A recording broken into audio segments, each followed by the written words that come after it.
For 1,000 years, its walls had never fallen. But on a spring morning in 1453, the city that once ruled the world faced the end of its age. We begin with stone. The Theodosian walls rise in 3 ranks, abraded by centuries of wind and arrow, their limestone faces patched with brick like old scars. Seabirds ride the draughts above the Golden Horn. Bells from neighborhood chapels ripple over tiled roofs, thin as birdsong against the sighing of the Bosporus. Constantinople stands, a palimpsest of emperors and saints, markets and embassies, workshops where copper is hammered into bowls, courtyards where figs ripen and laundry snaps in the salt breeze. Fewer people live behind these walls than in their prime. Streets gape into weeded courtyards. Mansions have been partitioned into tenements. Monasteries feed the hungry with bread and lentils. The emperor, Constantine XI Palaiologos, rides slowly along the Blachernyi stretch, cloak clasped against the chill. He does not have the army his forebears commanded. He has resolve, a city that remembers, and the narrow currency of alliances, Genoese, Venetian, a handful of Greeks and Armenians, monks who can lift stones if not spears. Scribes in the palace track dwindling grain. Shipyards count tar barrels and spare oars. In churches, icons darken under soot and candle smoke. Hands touch wood and whisper prayers that stick in the throat like dust. Beyond the water, across the Asian shore, rumors harden into numbers. A young sultan with old ambitions, guns so large they need oxen teams and oaken cradles. A fleet that draws black lines across the Sea of Marmara. The city listens and measures. In the evenings, fishermen pull their nets and speak of drums they think they hear behind the wind. What approaches cannot be bought off with silk or promises. It must be met. But where do you brace 1,000 years? At the gate, or in the heart? In the audience hall, whose mosaics are patched like a quilt of empires, envoys stand with the posture of men counting exits. Venetian merchants smell of pepper and wet rope. The Genoese from Galata, across the Horn, wear black hoods that shadow their eyes. They speak in clipped Italian and cautious Greek about hulls, anchors, and credit. We will help, one says, but not commit the colony. Everyone hears the comma in his sentence. The ledger comes first. A monk named Gennadios writes furious notes in the corner, arguing with nobody but the future. Union with Rome, signed barely a decade past, lies like a splinter under every conversation.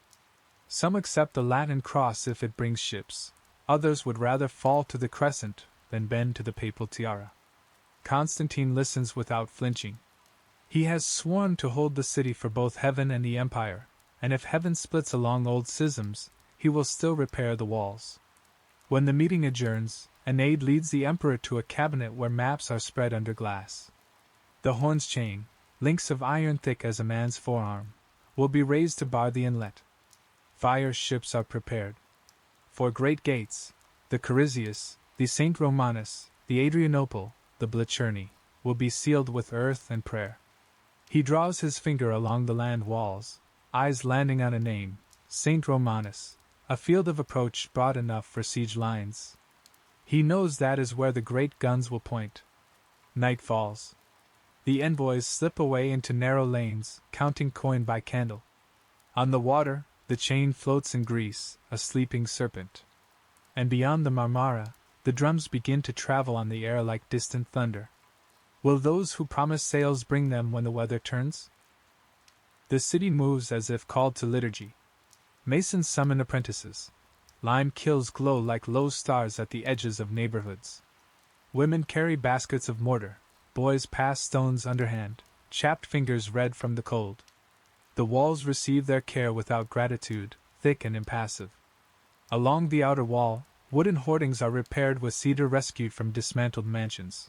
A carpenter nails with such force the plank jumps in his grip and the nail bends like a letter of complaint. Genoese Captain Giovanni Giustiniani, broad-chested, bearded, armored in black, walks the line with his lieutenants, measuring embrasures by the span of his hands. He speaks Greek lightly, like a man who has learned it at sea, and his voice is practical. Here we build traverses. Here we pile gabions. When the big guns start, we will need earth more than stone. Earth absorbs shock, stone shatters. He knows it, the men know it, the wall knows it too. In the city's heart, at Hagia Sophia, the dome floats on light like a miracle cast in stone and smoke. Children play knucklebones in its shadow. An old icon cleaner rubs at a gold halo with wool, whispering to the saint as if to an old friend. "Stay," he says. "Just a little longer." A deacon touches the marble column scarred by centuries of hands and wonders if it will remember his touch after he is dust. At sunset, Constantine climbs to a tower. The Sea of Marmara is bronze under the fading light.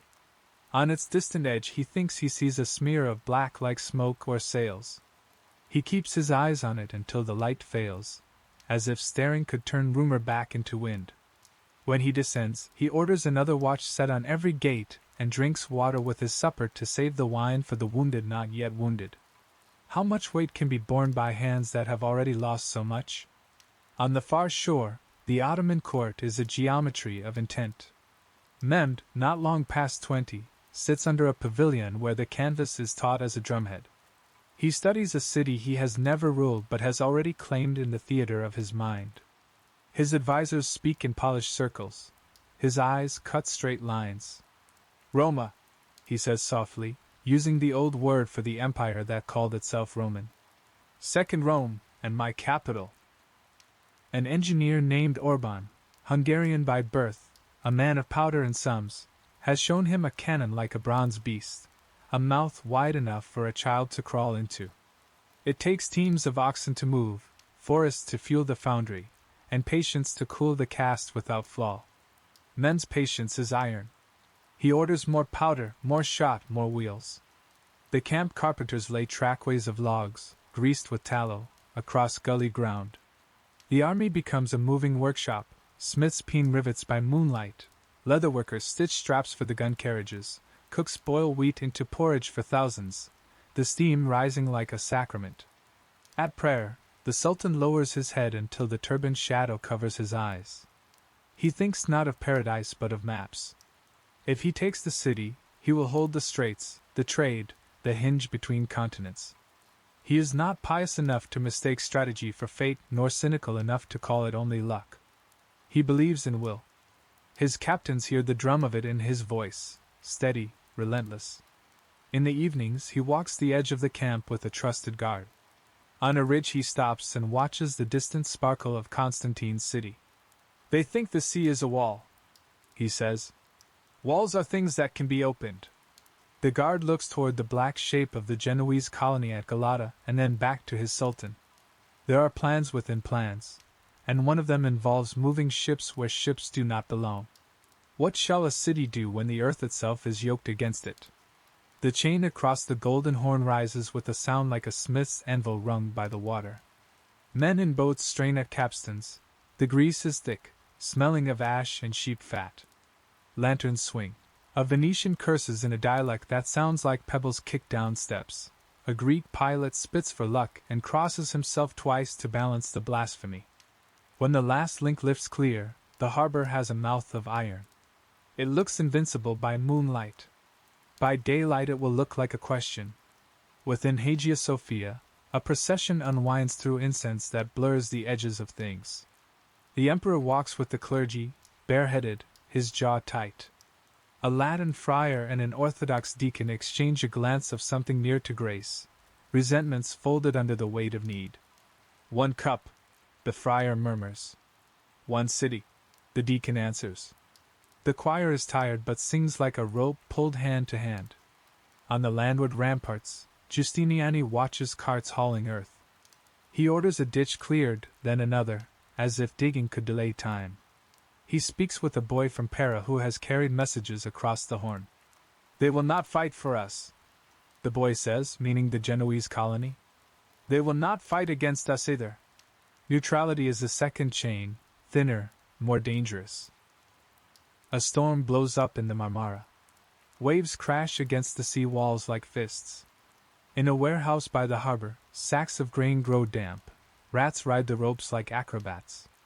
A baker named Irina kneads dough sticky with scarcity and curses kings beneath her breath. Her son counts the cannon booms between the rain's applause, 1, 2, 3, then the heavy one that makes the rafters quiver. Across the Horn, in Galata, the Genoese watch with shutters half closed. They sew rope and iron spikes to both sides and pray that neutrality is a raft strong enough to carry a colony between two whirlpools. On the hill behind them, vineyards curl like old signatures. A few boys climb the watchtower to see the sparks of bombards at night, as thrilling as meteor showers. They do not yet know that some stars fall. At dawn the storm clears. On the horizon, sails appear, small, then larger, then real, 3 or 4 Latin ships daring the blockade, wind-bulged and stubborn. The city crowds the sea walls and prays with their mouths open to taste the wind. Will the wind favor the few or the many? It happens in the theater of water and wind. The Ottoman fleet, lower in the water, oars churning, moves to intercept. Galleys form a crescent, trumpets answer drums. The cries of rowers stitch the noise to the sea. The Latin ships, taller, heavier, cut for the mouth of the Horn under a squall that freshens their sails. On the walls, men shout themselves hoarse, arms flung wide as if to grab the ships and pull them in. Arrows darken the air, culverins spit iron. A Venetian captain stands braced at the tiller with a knife in his teeth because both hands are busy. Grapnels bite. Men leap across in a snarl of steel. Then a gust slams a galley sideways and the grapnels tear loose with a scream like a ripped hymn.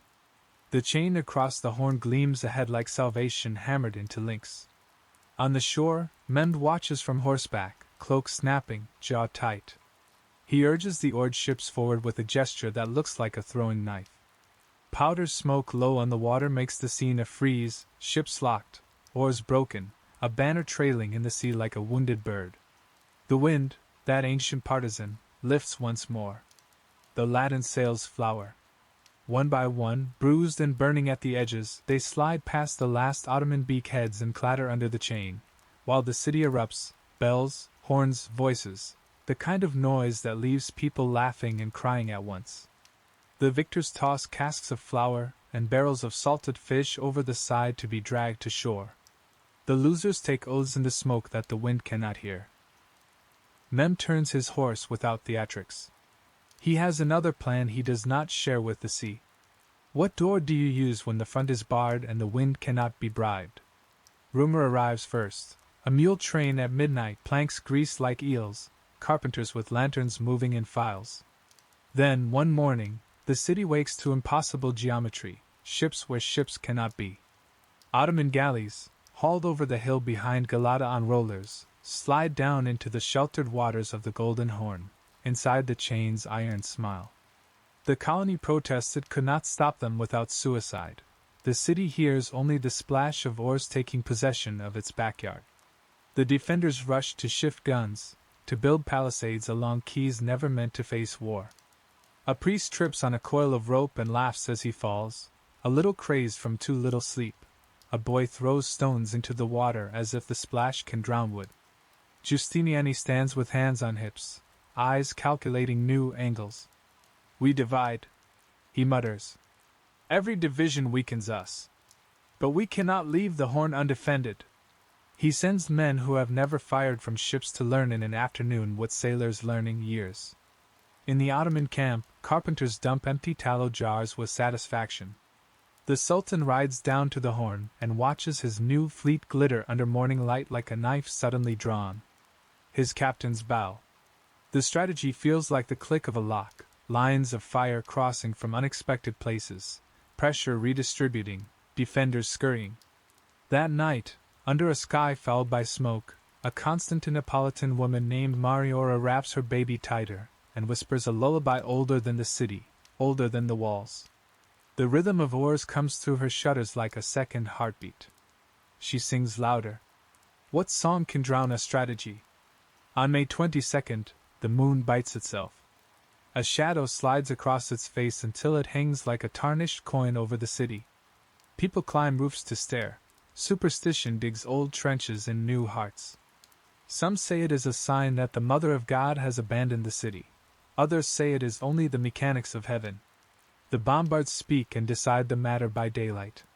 Constantine orders a great procession. Crosses and banners sway.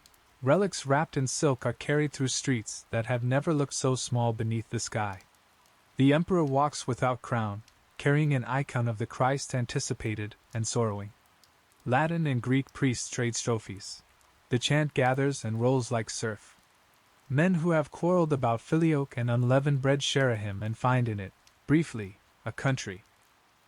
On the walls, the Janissaries assemble for a night assault.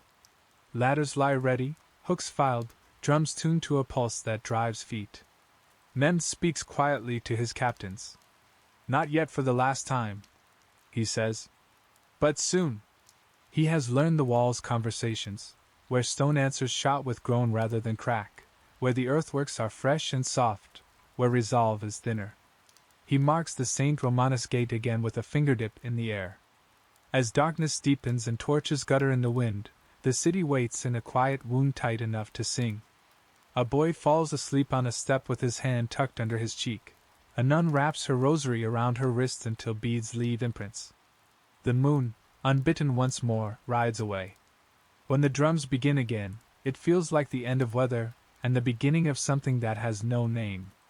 What shape will the night carve from the city's last reserves? The city holds its breath, and the night inhales it.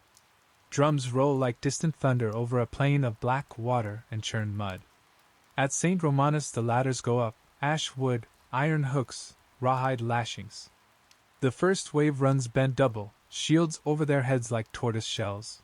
Sparks fall as arrows rasp against iron rims. From the parapet, Greek and Latin hands tip brazier pans of sand heated to a red shimmer. It pours like a slow river, hissing on leather, finding wrists, seeking eyes. Men howl. More men come. Giustiniani moves as if the wall is a deck in heavy seas. Here. Close this. You, Pike. Thrust low. Low! His voice shreds. He coughs mortar dust. His sword hand is steady. A boy from the meat market rams a spear through a ladder rung and feels the ladder's life. Weight, breath, heartbeat. Before it peels away, spilling men like dropped dates. A janissary gains the parapet for a heartbeat and sees, impossibly close, the gilded glow of the city's inner lamps. Then a hammer fills his world. Below, at the Sultan's pavilion, men stands with arms folded. He watches not with heat but with mathematics, cadence, intervals, the places where defenders move in knots. Too quickly here, too slowly there. Mark it, he tells a page who writes on oiled parchment, an angle, a measurement, a rhythm. Tomorrow we move a gun 5 paces. He does not waste men for sport. He spends them like a grim accountant on a purchase he intends to receive. Near dawn, a cry bursts from the Ottoman lines, a signal, a recall, drums changing from gallop to trot. Ladders drop away, shadows dissolve into field ghosts. The wall stands, breathing hard. The defenders slump, foreheads to stone that still trembles with remembered impacts. When the east begins to gray, the great bombard coughs again like a giant remembering its work. How many nights can a wall relive the same nightmare, and keep believing in morning? Orban sits with the bombard's breach as if sharing a bench with a moody animal. The bronze is dark with dew, soot streaks his fingers to the palm lines like prophecies. He runs a rod, checks for cracks with a mason's ear, listening for a note out of true. Around him, his men load powder from goatskin bags, tamp wads of twisted rope, roll a stone ball that shines faintly with animal fat. A captain arrives, mud climbing his boots to the knee. The Sultan asks if we can increase the rate. Orban nods once, twice, calculating. With water poured on the barrel between shots to cool. With more men. With prayer to the god of metallurgy. He doesn't smile. Bronze remembers heat like an insult. Hurry it, and it turns traitor. Still, he has come too far to preach caution louder than ambition. They light. The fuse hisses. The ground hammers spine into skull. On the wall, a fresh bite opens, larger this time. A mullion falls, end over end, as graceful as a dancer in sudden death. The janissaries roar approval.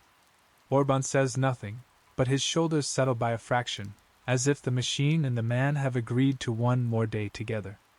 At noon he steps back, eyes the line, then sends boys to fetch more water. He doesn't like the way the barrel rings. A flaw the size of a fingernail can write a chapter of history. He scratches a note in his book. Recast sections for next season, if there is a next season. History cranes to listen. Which note will be louder, the triumph of a shot, or the crack of a cannon that chooses its own ending? A white flag rises like a fragile flower over churned earth. Constantine watches it from the Blachurny Tower with eyelids half lowered, the way a man listens better when he does not look. Men sends envoys wearing the Sultan's favor, green silk, careful words, a scroll. The offer is simple, dressed in grandeur: surrender the city, keep your life and a lordship in the Morea, your people shall have protection, your churches shall stand. He swears it by his honor and his God. The envoy says. In the palace hall, the emperor reads aloud to his council. His voice is even, his knuckles whiten on the parchment only once. When he finishes, silence opens, then fills, some with relief at the thought of spared lives, others with something like fury straight back. A monk speaks, trembling, about the city as covenant, millennial promise. A merchant speaks of sons and ships. Giustiniani says nothing until asked. If we yield, he says, we may live, but the city that lives will not be the one we held. Constantine answers in writing, in words that have been remembered because they are a hinge. He thanks the Sultan for his offer, calls him brother in kingship, and refuses. To resign the city entrusted to me is not mine to do, he writes, and adds with the calm of a man who has sorted his account. We will die of our own will, without compulsion. When the answer returns to the Ottoman lines, Mehmed reads it and folds the parchment carefully, corners aligned, as if he recognizes a worthy object. Then he burns it in a brazier and says to his viziers, so be it. What changes, exactly, when words close the last door? The plan is born of desperation and smoke. If ships have crept over land into the Horn, then ships might also burn in the Horn. Under a cloudy moon, a clutch of small fireships put off from the city's quays, old hulks packed with pitch, resin, wool-soaked wool, spar bundles lashed to their sides like feathers on a savage bird. Rowers pull with tongues clenched between teeth. The helmsmen hold a line along shadows to avoid the Ottoman patrols. On the walls of Galata, watch fires burn. The colony pretends not to see. In the water ahead, the Ottoman galleys ride the quiet like cats on a sill. A sentry coughs, then hears the ghostly swish-swish of oars where no oars should be. He leans, squinting. The first fireship's fuse hisses into life like a snake raising its head. A cry. Then confusion, sudden and total. Chains are cut, anchors torn free, galleys scramble. The city's archers lose shafts that burn along their flights like falling meteors. Flames catch on tarred rope, run up, leap to awnings, lick oarlocks. A bowman on a Turkish deck beats flame with his turban, face lit as if by judgment. But the wind betrays the city for once. A breath turns, the fireship's angles skew. One rebounds from a galley's ram and drifts toward the very quays it left. Boats shove, axes chop. Men curse the air, the moon, each other. 2 Ottoman hulls burn to their waterlines. The rest escape with scars. At dawn, the Horn smokes and stinks of char. A city boy coughs ash and says to his father, with a child's brutal clarity, we did not burn enough. His father tears a piece of bread in half and gives him the larger piece. When luck will not come, what do you feed the morning? Under the field scarred by shot, another war proceeds in darkness. Ottoman sappers creep like blind worms, candles cupped, picks padded in rag, listening to the ground. A Serbian miner leads them. He can hear where the city's foundation softens, where tunnels might reach and collapse. They shore as they go with brush and wishbones of wood. When the candle flames flicker toward them, they know air is coming from a void, perhaps the very walls embrace. They smile into the dark. But the defenders listen too. Buckets turned mouth down on the earth sing faintly with knocks from below. A monk puts his ear to a barrel and hears, beyond his own blood's drum, the scratch of strangers coming like ants under a door. Counterminers go down, Greeks, Venetians, an Armenian with scars like river lines across his back. They crawl until the earth presses their shoulders and words are wasted. then pick forward, gently, lovingly, toward confrontation. The meeting in the dark is abrupt and animal. A shovel strikes a skull, a knife glints, a lantern kicks, and oil crawls in a brief bright thing, then smothers. The air becomes a fist. The defenders, warned by their own bowel fear, drag back, choking. One throws a wineskin for luck and hears it pop like a laughter in hell. The tunnel walls crack, dirt flows like water. Both sides scramble, coughing soil and prayer. On the surface, the wall stands, innocent as a sleeping ox. The sun sinks, and above ground men tell stories about the fight none of them saw. What duels decide the fate of empires without ever seeing the sky? Sieges are a calculus of calories. In a warehouse where pigeons roost in the rafters like gray monks, officials measure wheat with careful cups. Rations go out to barracks, to hospitals, to the poorest courtyards where children's rib cages are tight cages of drum. A woman bites her piece and tastes damp. She dries it on the sill and tells herself it is better crisp. At a cistern near the stadion, women lower buckets into cold dark and pull water that tastes of limestone and memory. They speak in murmurs. Who has fallen? Who has seen a vision? Who is pregnant and pretending otherwise? A boy in line starts to sing to make the weight of the bucket feel less. A second voice joins. A third. Unexpected harmony rises in a place made for storage, not choirs. An old man closes his eyes and sees his wedding, his mother's hands, the first time he saw the sea. On the ramparts, a Venetian plays a pipe while the bombard rests between shots, cooling with a sulk. The melody winds down the wall and curls around men patching with mud and wicker. Giustiniani hears it and permits himself 5 heartbeats of standing still. Then the engineer shouts for more gabions, and the world returns to lifting and filling and tamping. In the Ottoman camp, a muezzin's call rises clear as a blade, and the army answers with a tide of bodies in prayer, lines straight as a plowed field. After, a storyteller recites in a tent where lamplight makes faces look carved. He speaks of Alexander and of Suleiman, of cities that yielded and cities that did not. The listeners nod. All stories become one story in the mouth of need. Is survival and inventory a hymn, or both at once? Constantine rides the circuit of the walls as if winding a clock no longer telling time. He stops at posts, names men by name, grips shoulders and forearms with a pressure that makes a memory. Courage, he says, and because he is not loud, men lean in to hear him and carry his words like pockets of warmth. He gives a purse to a widow whose husband fell with a ladder in his hands. He orders a priest to a post where men have begun to mutter of omens. He eats standing, bread dipped in wine, because to sit would be to stop. At a breach near St. Romanus he dismounts. The air smells of powdered stone, mule sweat, and hot iron. He helps lift a timber into place, turns his shoulder to the push like any workman. A soldier starts, an emperor with splinters, then grins despite the ache in his back. We will hold, the emperor tells Giustiniani. If the sea holds. The two men exchange a look, the first real smile between them in days. The city has taught them both to be practical romantics. Inside the palace, he writes again, shorter letters now, not to kings but to friends, to a sister far away. He chooses words that do not lie but do not despair.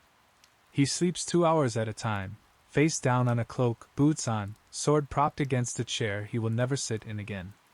When he wakes, he washes his face in water cold enough to make his teeth ache and walks out to the wall where the east is just beginning to pink. A gull hangs in the wind like a torn banner. The first gun of morning speaks. Which acts of kingship matter most when the crown is only weight and the city is everything? Galata stays neutral like a man keeping his head down while 2 neighbors fight with axes.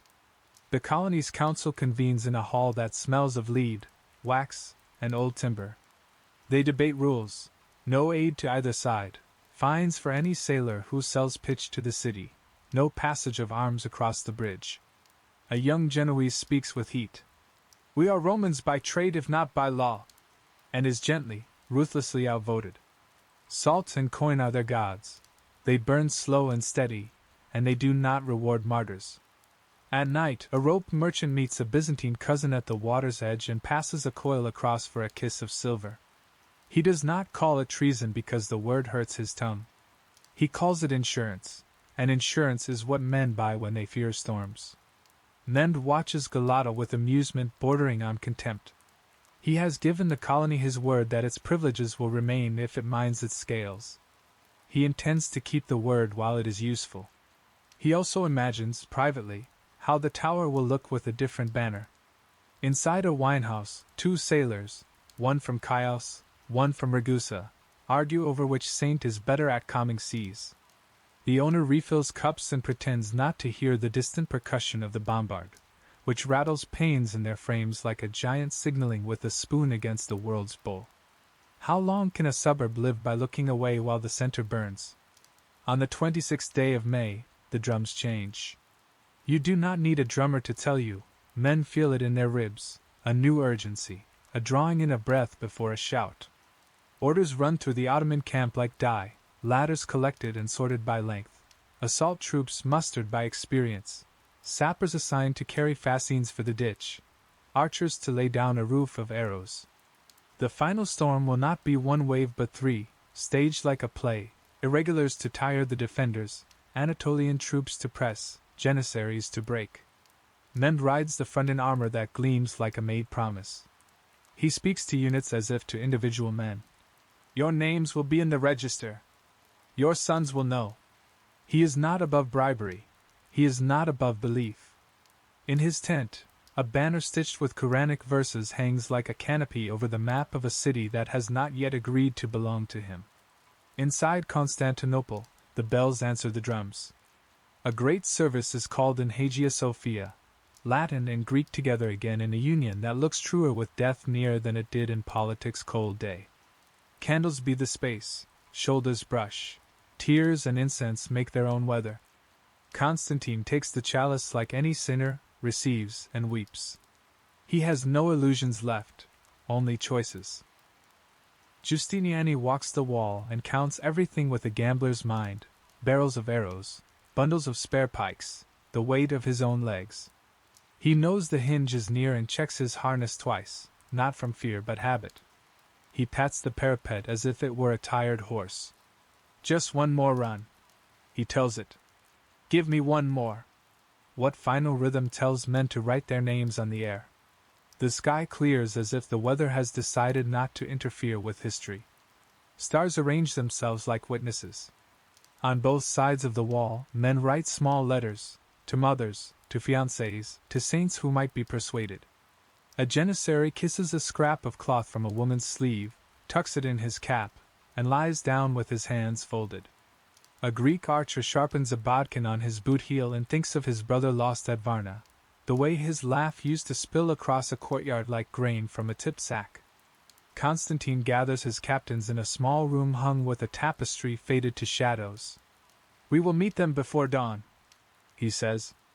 Each to his post. If we are divided, we are done. He looks at Giustiniani longer than at the others, not because he is foreign, but because he is the spine laid across a wound. Hold, he says. The Genoese nods once, hard. Priests move along the ramparts, blessing every head. One pauses before a boy whose beard has not learned to grow. Forgive me, father, the boy says, because fear feels like sin.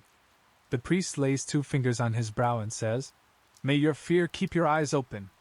It is the best he can do. Mehmed prays in his pavilion and rises into armor, the straps drawn snug as arguments. He mounts a horse that stamps sparks in the dry, midnight dust. He looks toward the city and says, not loudly, Tomorrow, as if to a promise he intends to collect and keep. The drums murmur and then still. A silence widened by expectation falls across fields and domes and ships rocking in the horn's black cradle. It is so complete that the slow slap of wave on hull sounds like breathing.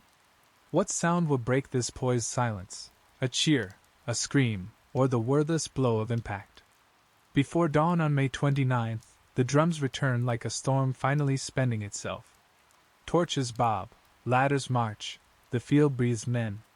The first wave, a zaps and irregulars, runs with more courage than armor. They slam against the ditch and turn it into a tangle of limbs and wood. From the wall, stones fall, arrows hiss, and kettles of scalding water spill, turning dust to steam that smells of iron and sweat. The irregulars break, reform, break again. Their task is not victory, only exhaustion, the wearing of hands and hearts. Giustiniani plants himself at St. Romanus, as if nailing his own shadow to the parapet. "Close up!" he roars, voice gravel. "Patch! Patch!" Fascines go into the ditch, men go where the wall goes thin. Constantine moves along the inner way with a small escort, face pale with lack of sleep, eyes bright with decision. He lifts a fallen man's shield and passes it forward, a king as link in a chain. The second wave, better armed Anatolians, comes steady, shields interlocked, ladders precise. They reach the parapet in clumps, steel rings. Men grapple so close their breath becomes a weapon. A janissary shouts a prayer, and is answered by a Greek with a curse that is also a plea. For a moment the wall becomes a living thing made of legs and spears, trying to decide which way to lean. Then the great bombard speaks, the ground answers, and a section of the outer rampart sloughs off like wet bread. Dust blinds both friend and foe, the crash shakes joints loose. From the Ottoman reserve, the kettledrums change pace, here, now. The janissaries step forward like a blade finally unsheathed. Whose breath will last when the lungs are full of dust and the drums are inside the ribs? The janissaries come as if cut from one cloth, disciplined, silent even in killing. Their ladders bite deep. Arrows thud, pavises lean, hooks catch. Giustiniani lunges into a knot where a small banner, green, inscribed, trembles near the parapet. He drives it back with the flat of his sword and the raw fact of his body. A splinter of stone, or perhaps a bodkin's stubborn point, slams into his side under the cuirass, deep, hot, wrong. For a breath, he stays upright on will and habit, then his knee finds the stone like a man kneeling to pray. "Captain?" Greeks and Genoese nod around him. Blood tacks his shirt to his skin. His breath rasps as if it has found briars. "Bind it," he orders, jaw locked. He rises, takes 3 steps, sags again. Constantine reaches them between hammerfalls of shot and shouts. "Hold him!" He grips Giustiniani's wrist. "Can you stand?" The Genoese meets his eyes, shame and fury, more of one than the other, and shakes his head. "Then go," the Emperor says, the words both mercy and sentence. "Get attended. Come back if God wills."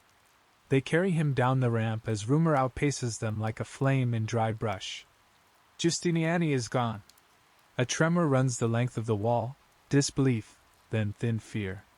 The Emperor spins, throws his voice ahead of mercy and terror. "I am here," he calls. "I am with you. We hold." He raises his sword, not as symbol but as tool, and the wall pauses on its slide toward chaos. Can a city keep its feet when the brace under its ribs has been pulled? Elsewhere, in a crease of wall near the Blicherny, the Kirkeporta, small postern used by work gangs and patrols, the night's confusion leaves a gate not quite latched. A handful of Ottoman soldiers, probing like water through stone, find it. They squeeze in, lift a banner on the inner rampart, and shout a cry that leaps across the city like lightning. On the parapets men turn, what flag? Where? And in that turn lose the next blow. Constantine hears the rumor and rides hard along the inner way, males singing. "With me!" he calls to any man with a weapon. He slams into the breach with a fury that feels like clarity. There is no next hour, only this. He cuts, parries, slips on blood, regains footing. Around him, Greeks, Venetians, Armenians, monks with farm tools, boys with carpenters' mallets, gather and strike with the sudden, doomed cohesion of men who know the wager.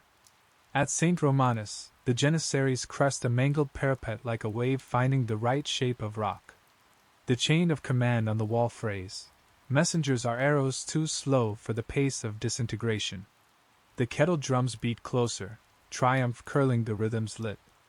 When doors meant for labor become doors for enemies, what part of the city's body is called the heart? The Emperor casts aside any marker that might sell him to ransom.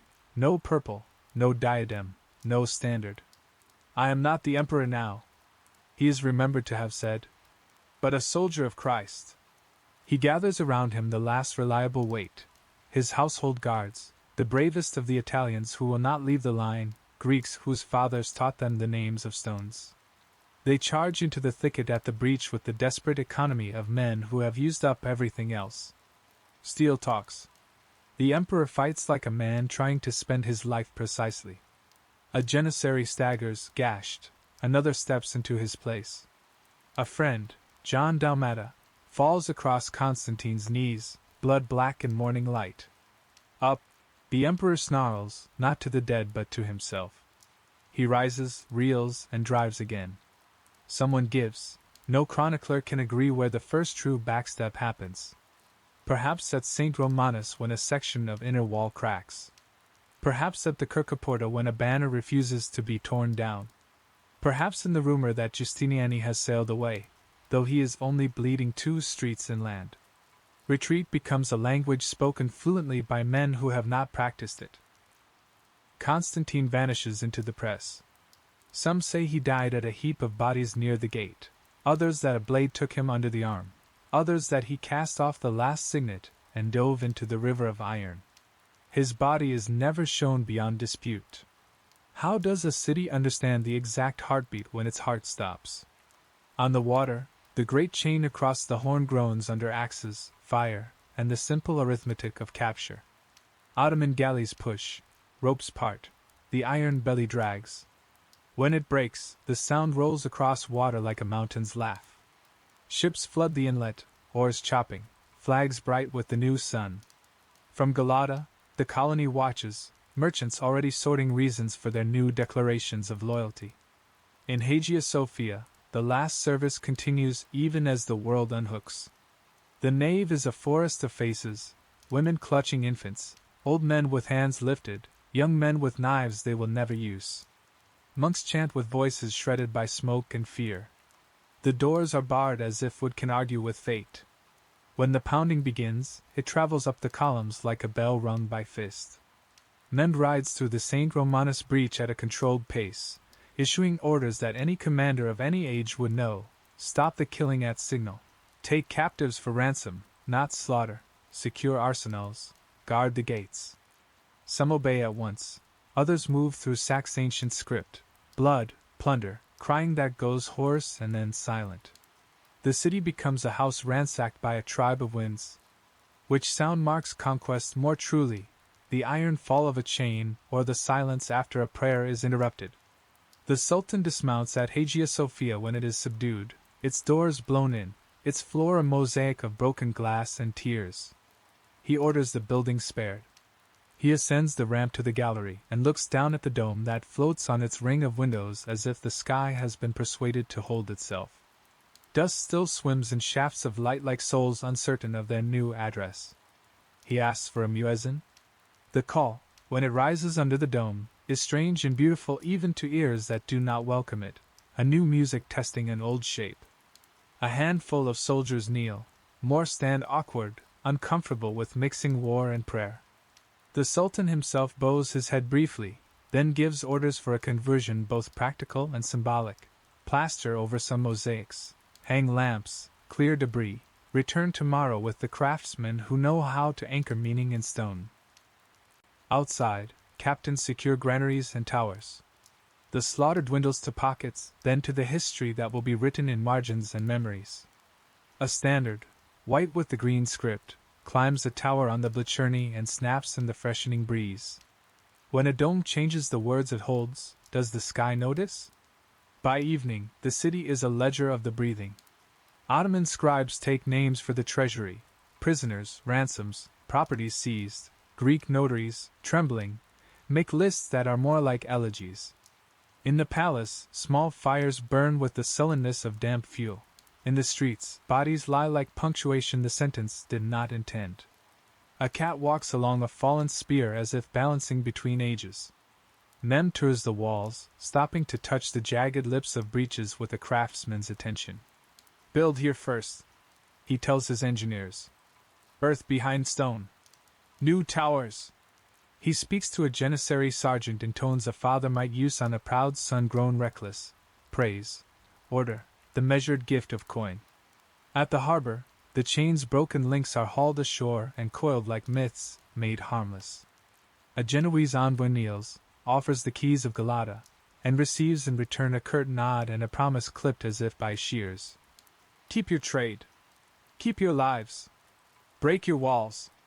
Neutrality takes its last breath and becomes policy. What arithmetic begins when the counting of the dead ends? 2 days after the city falls, men summon scholars and clerics. He takes a title he has long rehearsed in the theater of his ambition, Kaiser Iram, Caesar of Rome, staking a claim not only to land but to lineage.